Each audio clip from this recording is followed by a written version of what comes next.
লখনৌকে হারিয়ে পয়েন্ট টেবিলের শীর্ষে কলকাতা নাইট রাইডার্স।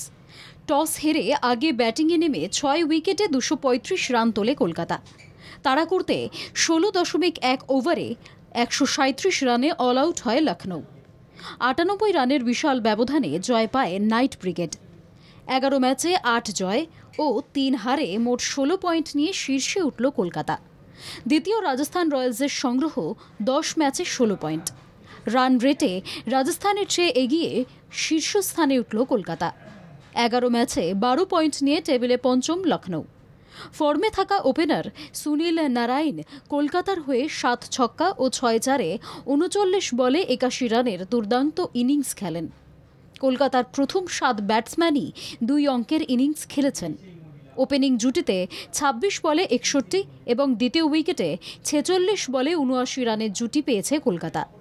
তবে কলকাতার হয়ে ৪১৬.৬৬ স্ট্রাইক রেটে ব্যাট করেন রমনদীপ সিং। ৩ ছক্কা ও ১ চারে ৬ বলে ২৫ রানে অপরাজিত ছিলেন রমনদীপ। অধিনায়ক শ্রেয়স আইয়ার করেন ১৫ বলে ২৩ রান। তাড়া করতে গিয়ে দ্বিতীয় ওভারের ওপেনার আর্শিন কুলকার্নিকে হারায় লখনৌ। দৌড়ে গিয়ে দুর্দান্ত ক্যাচে তাকে ড্রেসিং রুমে পাঠান রমনদীপ। ২১ বলে ২৫ রান করা লখনৌ অধিনায়ক লোকেশ রাহুল অষ্টম ওভারে হর্ষিত রানার শিকার হন। ১০ ওভারের মধ্যে দীপক হুডা ও মার্কাস স্ট্যানিসকেও হারায় লখনৌ। দলের রান তখন ৮৫। জয়ের জন্য শেষ ১০ ওভারে ১৪০ রান দরকার ছিল লখনৌয়ের, কিন্তু রান তাড়ার চাপে দ্রুত উইকেট পড়ায় ম্যাচ থেকে ধীরে ধীরে ছিটকে পড়েন তারা।